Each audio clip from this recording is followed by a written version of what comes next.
आकाशवाणी गोरखपुर से प्रादेशिक समाचार।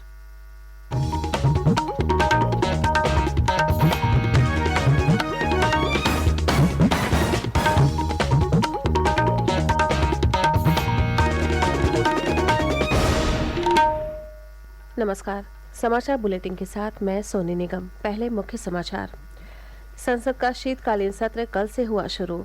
प्रधानमंत्री नरेंद्र मोदी ने राजनीतिक पार्टियों से सत्र को और अधिक उपयोगी बनाने के लिए सामूहिक प्रयास करने का किया आग्रह। मुख्यमंत्री योगी आदित्यनाथ ने बरेली और शाहजहांपुर में 1700 करोड़ रुपए से अधिक लागत की 275 विकास परियोजनाओं का किया लोकार्पण और शिलान्यास। कहा, प्रदेश के सर्वांगीण विकास के लिए प्रतिबद्धता के साथ किया जा रहा है काम।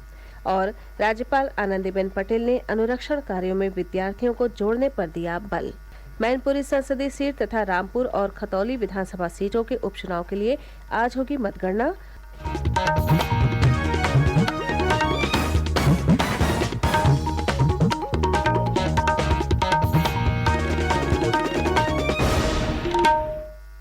अब समाचार विस्तार से। प्रधानमंत्री नरेंद्र मोदी ने सभी राजनीतिक दलों से आग्रह किया है कि वे संसद के शीतकालीन सत्र को अधिक उपयोगी बनाने के लिए सामूहिक प्रयास करें।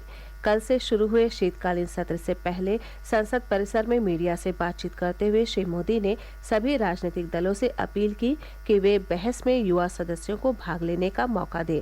इससे उन्हें भविष्य के लिए खुद को संवारने में मदद मिलेगी। इस सत्र में देश को विकास की नई ऊंचाइयों पर ले जाने के लिए वर्तमान वैश्विक परिस्थितियों में भारत को आगे बढ़ाने के नए अवसर, उन सबको ध्यान में रख करके कई महत्वपूर्ण निर्णय इस सत्र में करने का प्रयास होगा। मुझे विश्वास है कि सभी राजनीतिक दल चर्चा को और मूल्यवृद्धि करेंगे, अपने विचारों से निर्णयों को नई ताकत देंगे, दिशा को और स्पष्ट रूप से उजागर करने में मदद करेंगे। सत्र को महत्वपूर्ण बताते हुए प्रधानमंत्री नरेंद्र मोदी ने कहा कि ये सत्र ऐसे समय में हो रहा है जब भारत ने G20 की अध्यक्षता ग्रहण की है और देश अमृत काल में प्रवेश कर चुका है। उन्होंने कहा कि G20 विश्व के सामने भारत की क्षमता को दर्शाने का विशेष अवसर है। संसद के शीतकालीन सत्र के पहले दिन दिवंगत सांसद और देश के पूर्व रक्षा मंत्री मुलायम सिंह यादव तथा अन्य सदस्यों को श्रद्धांजलि दी गई। सत्र 29 दिसंबर तक जारी रहेगा। इस दौरान लोकसभा और राज्यसभा की 17 बैठकें होंगी। मुख्यमंत्री योगी आदित्यनाथ ने कल बरेली में 1459 करोड़ रुपए लागत की 188 विकास परियोजनाओं का लोकार्पण और शिलान्यास किया। बाद में प्रबुद्ध जन सम्मेलन को संबोधित करते हुए श्री योगी ने कहा कि राज्य सरकार की विकासोन्मुखी और पारदर्शी नीतियों से प्रदेश लगातार समग्र विकास की ओर अग्रसर है। उन्होंने कहा कि राज्य के सर्वांगीण विकास के क्रम में प्रतिबद्धता के साथ काम किया जा रहा है। मुख्यमंत्री ने कहा कि डबल इंजन की सरकार सबका साथ सबका विकास के मूल मंत्र पर कार्य कर रही है और यही वजह है कि समाज के सभी वर्गों का विकास उसका ध्येय है। उन्होंने कहा कि बरेली को नए कलेवर और स्मार्ट सिटी के रूप में विकसित करने के साथ साथ देश के अत्याधुनिक शहर के तौर पर विकसित करने के लिए सामूहिक प्रयास की जरूरत है। उन्होंने कहा कि गरीबों और वंचित वर्गों का कल्याण डबल इंजन सरकार की प्राथमिकता में शामिल है और इसी क्रम में प्रधानमंत्री आवास योजना के तहत बरेली शहरी क्षेत्र में अब तक 17,700 लोगों को आवास उपलब्ध कराए गए हैं। वहीं ग्रामीण इलाकों में 14,000 लोगों को इस योजना का फायदा दिया गया है। मुख्यमंत्री ने कहा कि प्रधानमंत्री स्वनिधि योजना के तहत जिले में 29,000 पटरी व्यवसायियों को लाभ दिया गया है। मुख्यमंत्री ने कहा कि राज्य सरकार ने प्रदेश में कानून व्यवस्था को बेहतर और प्रभावी बनाने के लिए कठोर उपाय किए हैं, जिसका नतीजा ये है कि अपराधी और माफिया खौफजदा है तथा राज्य में शांति का माहौल है और शांतिपूर्ण माहौल में राज्य में उद्यमी निरंतर निवेश कर रहे हैं। उन्होंने कहा कि अगले वर्ष 10 से 12 फरवरी को लखनऊ में ग्लोबल इन्वेस्टर्स समिट का आयोजन किया जाएगा, जिसमें देश और दुनिया के 10,000 से अधिक उद्यमी और निवेशक शामिल होंगे। इस दौरान प्रदेश के सर्वांगीण विकास के लिए एक विस्तृत कार्य योजना तैयार करने का काम किया जाएगा। मुख्यमंत्री ने कहा कि प्रदेश में आम लोगों के आवागमन के लिए गली गली और मोहल्लों में सड़कों का जाल बिछाया जा रहा है। साथ ही एक्सप्रेसवे, हाईवे के निर्माण कार्य तेजी से आगे बढ़ाए जा रहे हैं। सड़क परिवहन सहित इलेक्ट्रिक बस, मेट्रो रेल सेवाएं राज्य के शहरीकरण की नई कहानी लिख रहे हैं।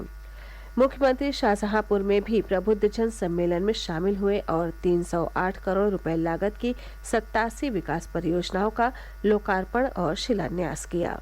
राज्यपाल आनंदीबेन पटेल ने कहा है कि नैक मूल्यांकन की सशक्त तैयारी के लिए नैक ग्रेडिंग की उपयोगिता बताकर विश्वविद्यालय की विभिन्न गतिविधियों में उनकी प्रतिभागिता को बढ़ाया जाना चाहिए। श्रीमती पटेल कल लखनऊ में कानपुर स्थित हरकोट बटलर प्रौद्योगिकी विश्वविद्यालय की नैक ग्रेडिंग के लिए तैयार की गई सेल्फ स्टडी रिपोर्ट के प्रस्तुतिकरण की समीक्षा कर रही थी। उन्होंने कहा कि अनुरक्षण कार्यों में विद्यार्थियों को जोड़ा जाना भी जरूरी है ताकि विश्वविद्यालय की गतिविधियों में शामिल होने से उनके सकारात्मक व्यक्तित्व का विकास हो और उनके आत्मविश्वास और अनुभव में वृद्धि हो सके। प्रादेशिक समाचार आप आकाशवाणी गोरखपुर से सुन रहे हैं। ये समाचार बुलेटिन हमारे YouTube channel AIR news Gorakhpur और ट्विटर हैंडल AIR News_GKP पर भी उपलब्ध है। प्रदेश में मैनपुरी संसदीय सीट और रामपुर तथा खतौली विधानसभा सीटों के उपचुनाव में पड़े मतों की गिनती आज की जाएगी। मतगणना के मद्देनजर सुरक्षा व्यवस्था के व्यापक बंदोबस्त किए गए हैं।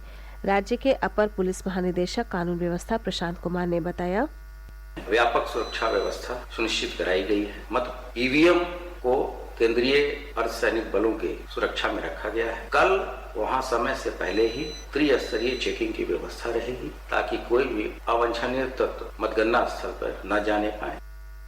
इन तीनों जिलों में निर्धारित मतगणना केंद्रों पर आज सुबह 8 बजे वोटों की गिनती शुरू होगी। उपचुनाव के लिए 5 दिसंबर को वोट डाले गए थे। प्रदेश में कल सशस्त्र सेना झंडा दिवस मनाया गया। मुख्यमंत्री योगी आदित्यनाथ ने राष्ट्र सेवा में सतत समर्पित भारतीय सशस्त्र बलों के वीर कार्मिकों, उनके परिजनों और प्रदेशवासियों को इस अवसर पर हार्दिक बधाई दी। अपने ट्वीट में श्री योगी ने लोगों से वीर जवानों के परिजनों की मदद के लिए ज्यादा से ज्यादा योगदान करने के लिए संकल्प लेने का आह्वान किया। उधर मुख्य सचिव दुर्गा शंकर मिश्र ने अमर शहीदों और वीर सैनिकों को नमन करते हुए कहा कि ये दिन हमें बहादुरी, स्फूर्ति और मां भारती के प्रति समर्पित उन वीर सपूतों की याद दिलाता है जो देश की सीमाओं की रक्षा करते हुए और देश की अखंडता को बनाए रखने में महत्वपूर्ण भूमिका निभाते हैं। कुशीनगर में जिला सैनिक कल्याण अधिकारी, विंग कमांडर आलोक सक्सेना तथा पूर्व सैनिकों ने जनपद स्तरीय अधिकारियों और विभागाध्यक्षों को झंडा स्टिकर लगाकर ये दिन मनाया।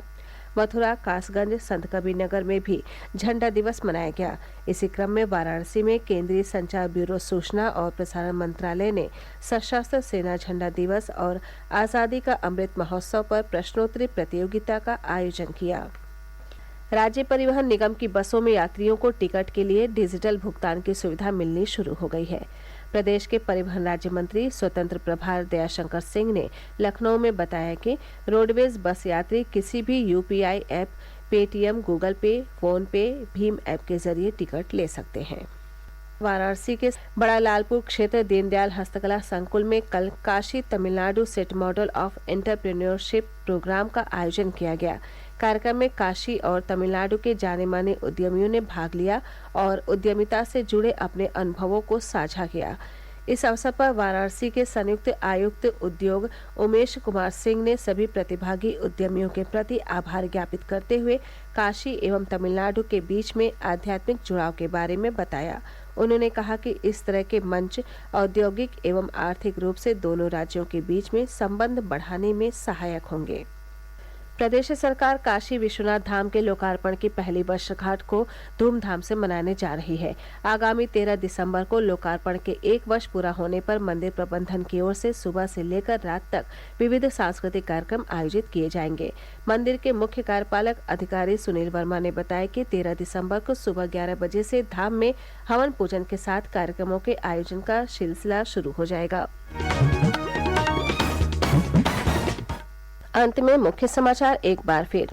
संसद का शीतकालीन सत्र कल से हुआ शुरू। प्रधानमंत्री नरेंद्र मोदी ने राजनीतिक पार्टियों से सत्र को और अधिक उपयोगी बनाने के लिए सामूहिक प्रयास करने का किया आग्रह। मुख्यमंत्री योगी आदित्यनाथ ने बरेली और शाहजहांपुर में 1700 करोड़ रुपए से अधिक लागत की 275 विकास परियोजनाओं का किया लोकार्पण और शिलान्यास। कहा, प्रदेश के सर्वांगीण विकास के लिए प्रतिबद्धता के साथ किया जा रहा है काम। और राज्यपाल आनंदीबेन पटेल ने अनुरक्षण कार्यों में विद्यार्थियों को जोड़ने पर दिया बल। मैनपुरी संसदीय सीट तथा रामपुर और खतौली विधानसभा सीटों के उपचुनाव के लिए आज होगी मतगणना।